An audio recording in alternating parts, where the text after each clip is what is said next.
Abra a sua Bíblia no Evangelho de João, capítulo 20. Eu quero ler alguns versículos do Evangelho de João, capítulo 20. Eu quero ler do verso 19 até o 23. Evangelho de João,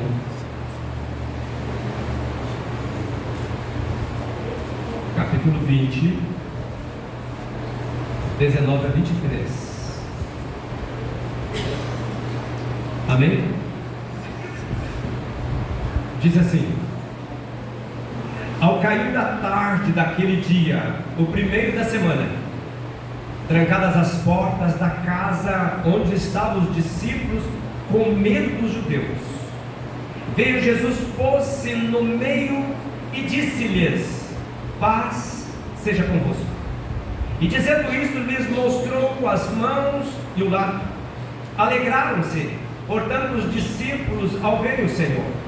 Disse-lhes, pois, Jesus outra vez: paz seja convosco. Assim como o Pai me enviou, eu também vos envio. E havendo dito isto, soprou sobre eles e disse: recebei o Espírito Santo.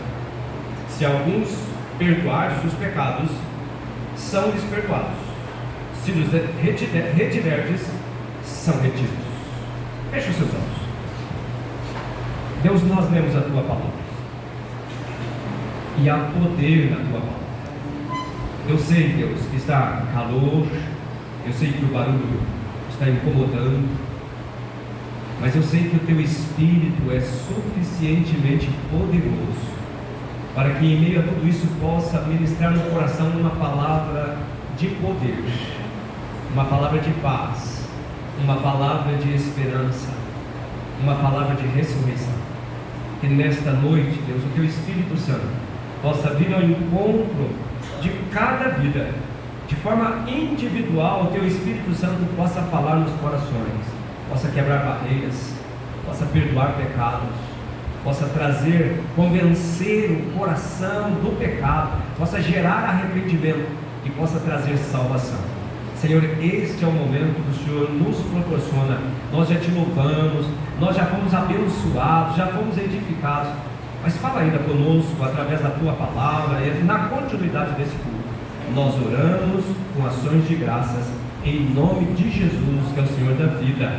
Amém. Graças a Deus. Amados, pela manhã eu compartilhei sobre aquelas mulheres que foram ao túmulo para ungir o corpo do Senhor.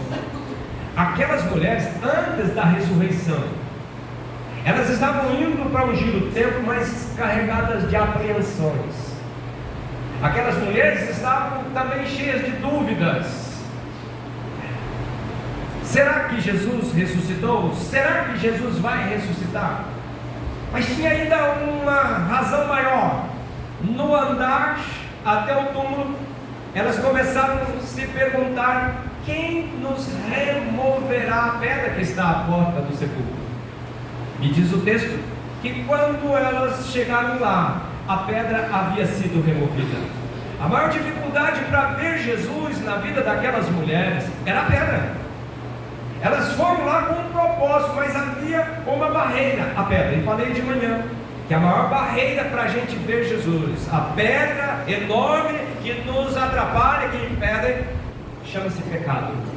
E a necessidade que a gente reconheça o nosso pecado, é necessário que reconheçamos que somos pecadores e que tenhamos um coração rendido a Deus para arrepender. Não basta reconhecer que é pecador. Eu conheço muitas pessoas que dizem: eu sei que eu sou pecador, mas e daí? Você tem que reconhecer que é pecador, ver que isso é uma pedra que entrava você de ver Jesus, de relacionar com Jesus, e é preciso dizer: Deus, eu quero que o Senhor remova. Na cruz foi removida por mim e por você. Eu preciso aceitar a obra da remissão dos nossos pecados, e nós precisamos dizer: Senhor, me perdoa, eu estou arrependido do meu pecado. Amados, a palavra de agora à noite que eu quero compartilhar com vocês, eu quero falar agora após a ressurreição. Jesus havia ressuscitado. Antes a apreensão, porque afinal de contas estamos indo lá, será que ele vai ressuscitar? Será que ele ressuscitou? Quem é que vai tirar da pedra? Agora, nesse segundo episódio, a pedra já foi removida, Jesus já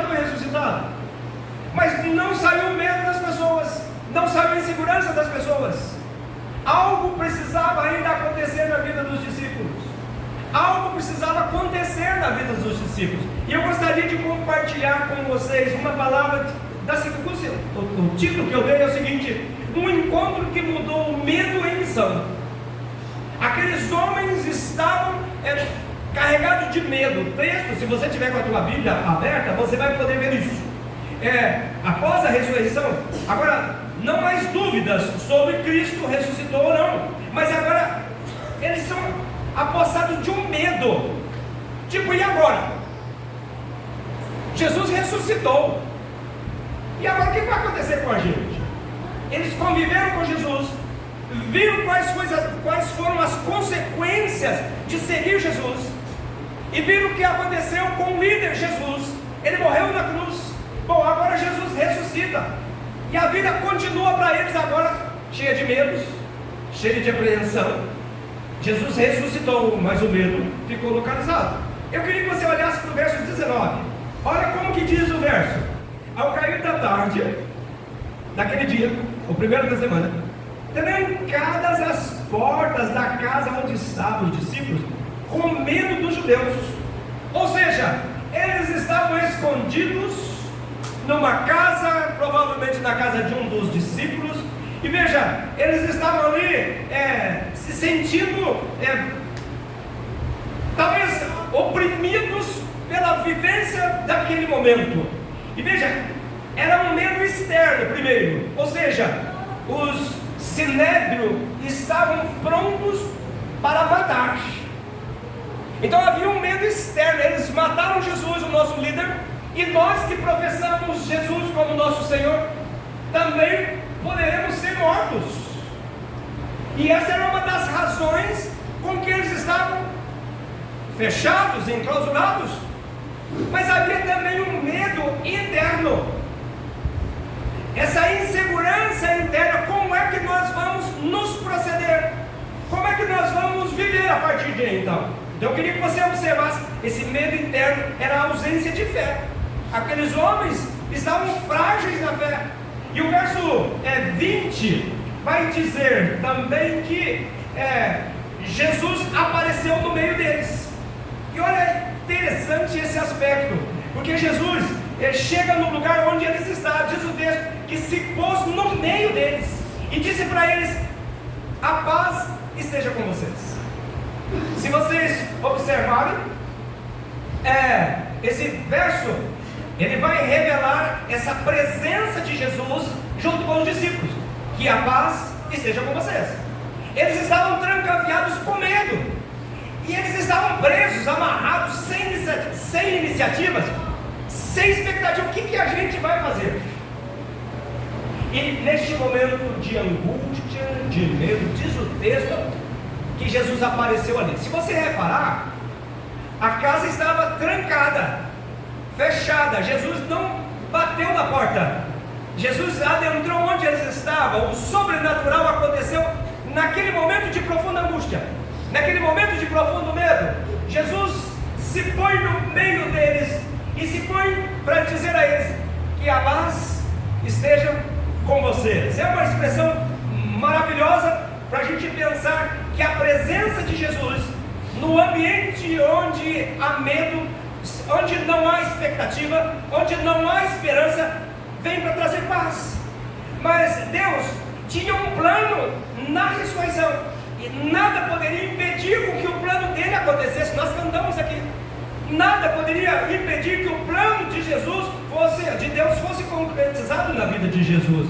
Então quando Jesus vem e fala a paz, que a paz seja com vocês, os medos foram transformados em alegria. Se você olhar o verso, ele vai dizer isso, que quando Jesus se coloca ali, eles ficaram cheios de alegria, porque essa presença de Jesus chegou num ambiente onde não tinha expectativa, onde estava presente o medo, a ausência de fé. Chega para trazer alegria, para restaurar o coração, para trazer uma nova expectativa de fé, uma nova perspectiva de vida no Senhor.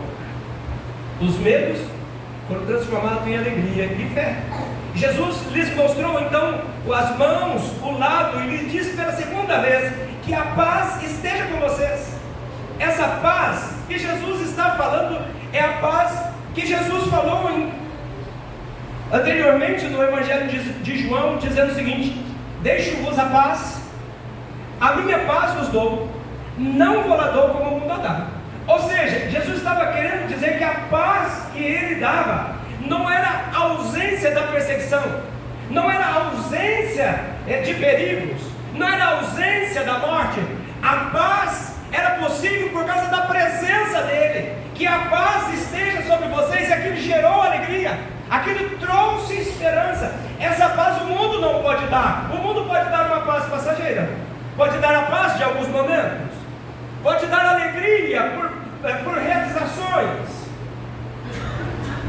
mas a paz que o coração precisa, fruto da presença de Jesus, o mundo não pode dar. Essa paz é a paz que o Senhor ofereceu àqueles homens naquele momento ali.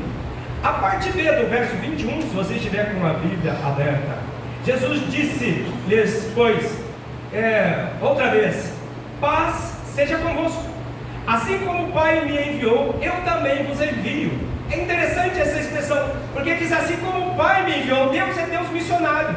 É como se Jesus estivesse dizendo assim: olha, Deus me enviou para fazer missão.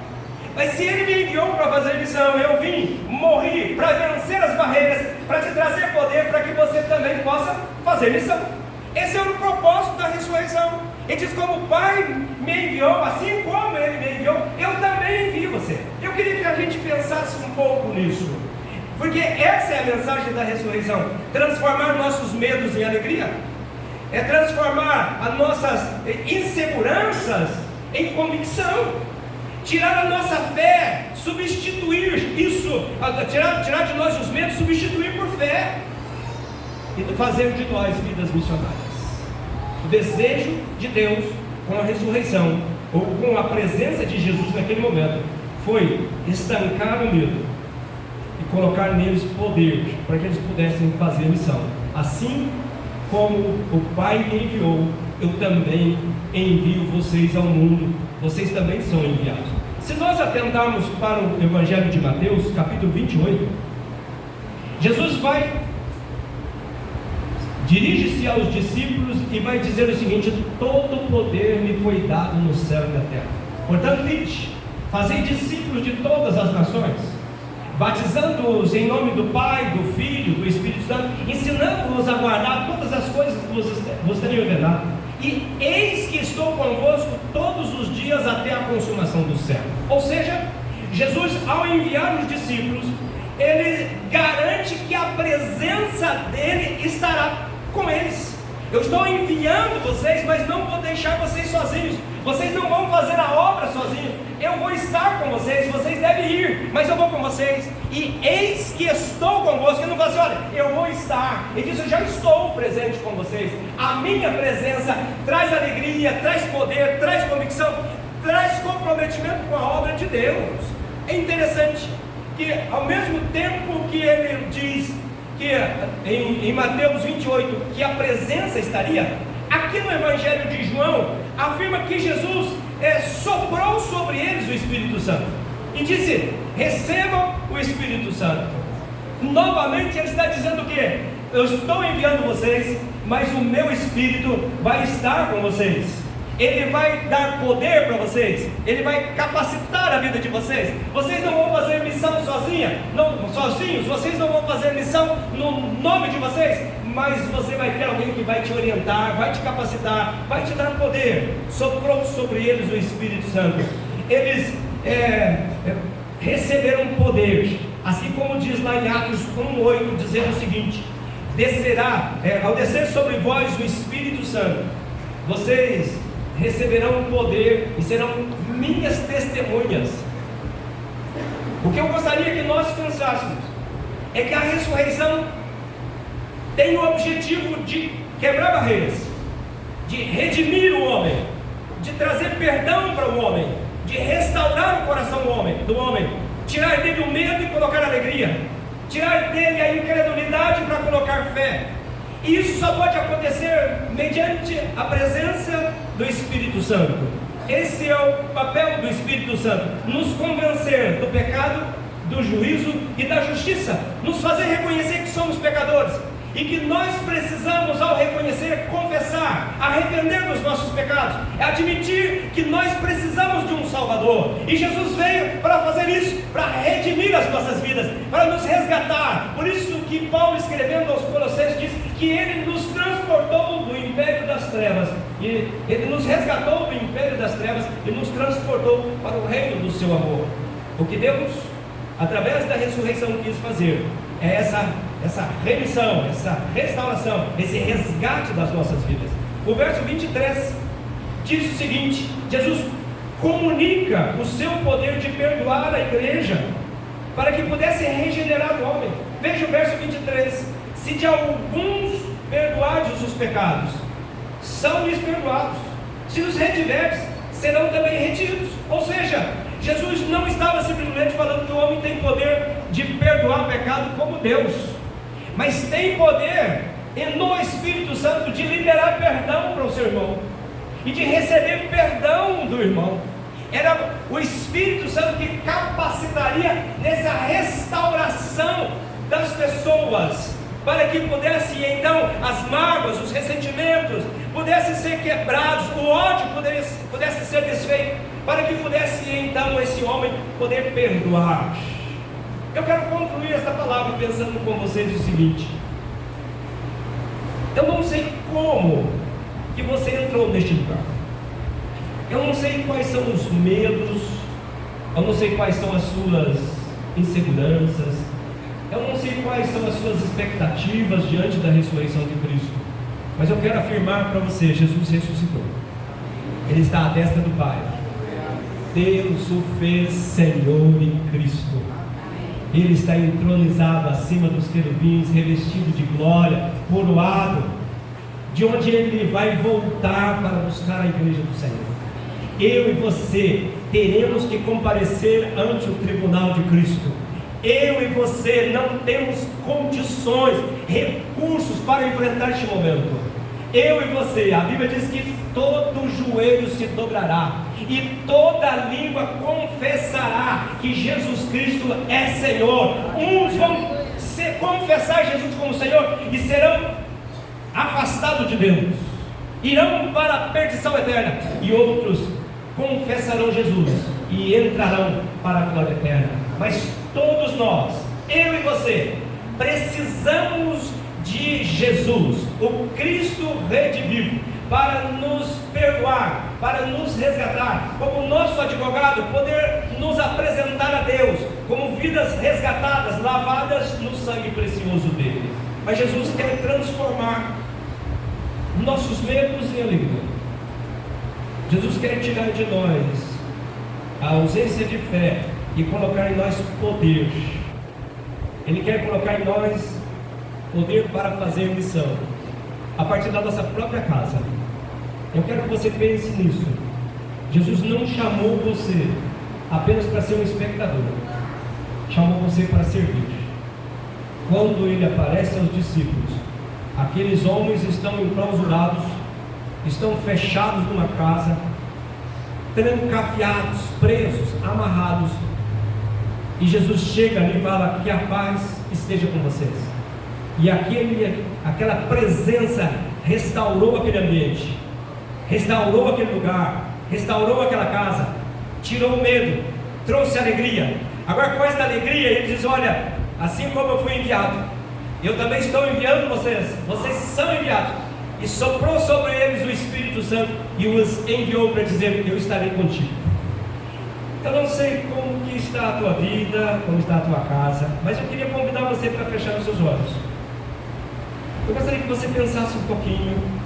A realidade daqueles homens não é diferente da nossa. Nossos medos, nossas inseguranças, nossa incredulidade, nossa falta de fé, nossa incompreensão do plano de Deus, do propósito de Deus.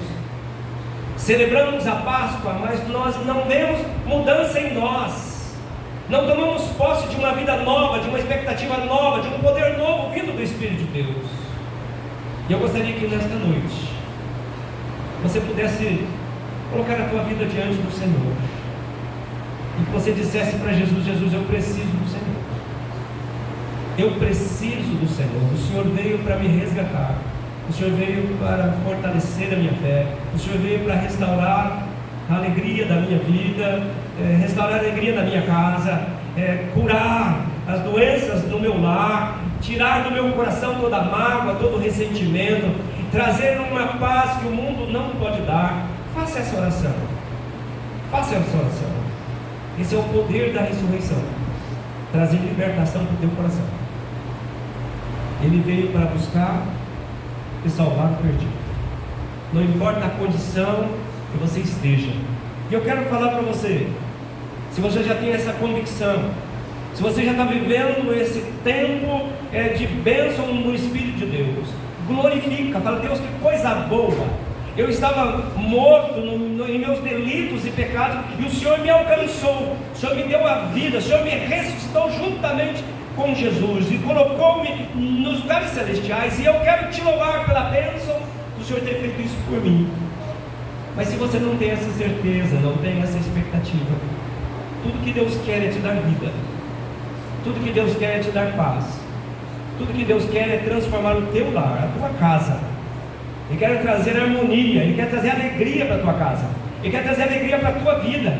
O medo contrai, o medo impede, a falta de fé impede com que o mover de Deus, com que Ele adentre a sua casa. Convide Jesus para entrar na tua casa, no teu coração. Convide Jesus para fazer parte da tua vida. Convide Jesus para trazer salvação para a tua casa. Eu quero que você tenha certeza, eu não estou falando aqui de uma religião, eu não estou falando para você ter que aceitar uma religião, eu estou falando para você abrir o coração para Jesus. Se você der oportunidade para Jesus, Ele vai entrar na tua vida e na tua casa, Ele vai trazer salvação ali, Ele vai trazer arrependimento de pecados ali, Ele vai trazer mudança de vida ali, Ele vai trazer a presença dEle geradora, transformadora ali. E eu quero convidar você a fazer essa oração agora. Diga: Jesus, muito obrigado por ter ido até a cruz por mim. E que alegria saber que o Senhor não ficou na cruz, o Senhor venceu a cruz, e o Senhor também não ficou no túmulo, porque o Senhor foi levantado dentre os mortos, e o Pai o fez Senhor e Cristo, e o Senhor voltará para vir buscar a minha vida, e eu quero encontrar contigo em glória, eu quero estar contigo para sempre. Mas enquanto o Senhor não vier me buscar, eu preciso da tua presença, eu preciso da presença do teu Espírito, para trazer harmonia no meu lar, para trazer conversão, salvação dentro da minha casa, para me ajudar a me posicionar, a ter uma posição como crente dentro da minha casa, para que a minha mudança possa fazer com que as pessoas que estão ao meu redor, que convivem comigo em casa, possam experimentar mudança através do meu testemunho. Que o meu testemunho seja tão poderoso que a minha casa possa se render aos teus pés e possa experimentar a abundância dessa paz que o mundo não pode dar, fruto da tua presença. Senhor, eu quero orar por estas vidas que o Senhor trouxe aqui nesta noite. O Senhor sabe o que cada um está colocando diante do teu altar. O Senhor sabe o que cada vida precisa. O Senhor conhece aqui cada lar. O Senhor sabe as angústias, o Senhor conhece as aflições, as necessidades, conhece os medos, conhece os conflitos, conhece as mágoas, conhece os ressentimentos, o Senhor conhece a incredulidade, o Senhor conhece o espírito religioso somente. Ó Pai, mas eu quero orar para que o Senhor possa, com o poder da ressurreição, inaugurar um tempo novo na vida de cada irmão, cada irmã, cada casa aqui representada. Senhor, que a tua presença nos lares possa tirar todas estas pedras que impedem e trazer alegria, gerar uma alegria nova, um prazer de viver. Que a família seja um refúgio de paz, seja um lugar onde se vive com alegria, prazer, e que possa manifestar a graça, a abundante graça, a maravilhosa graça do Senhor. Pai, eu quero abençoar cada vida. Firma propósito com cada um, na oração que cada um fez diante de Ti. Senhor, receba o louvor daqueles que nesta hora reconhecem que um dia foi alcançado por Ti. Mas, Pai, coloca alegria por aqueles que nesta hora estão dizendo: Deus, eu quero ser resgatado, assista-me com Teu Espírito, traga vida, perdão, traga alegria para o meu coração. Eu abençoo a vida de cada irmão, cada irmã, cada pessoa aqui presente, em nome de Jesus e para a glória do Teu nome, Jesus. Amém.